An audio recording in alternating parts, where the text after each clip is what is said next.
سنو، امام بہقی حدیث لائے، نبی پاک علیہ السلام کی خدمت میں عرض کیا گیا یا رسول اللہ ایک عورت رات کو نفل پڑھتی ہے، دن کو روزہ رکھتی ہے، ساری رات نفل پڑھتی ہے، اتنی عبادت گزار ہے، ہر روز نفلی روزہ رکھتی ہے، لیکن حضور وہ بد اخلاق بھی ہے۔ اور بتانے والے نے وضاحت دی کہ یا رسول اللہ اپنی زبان سے اپنے پڑوسیوں کو تکلیف دیتی ہے۔ پس منظر پھر سمجھو، ساری رات نفل پڑھتی ہے، ہر روز دن میں نفلی روزہ رکھتی ہے، یہ معیار اور یہ سٹیٹس ہے اس کی عبادت کا، لیکن حضور بد اخلاق ہے،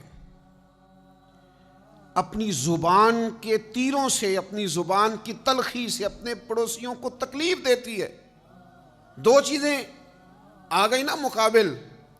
یعنی نفل بھی ہیں اس کے پاس اور صدقات و خیرات بھی ہیں اور ڈیلی کی بنیاد پر ہیں،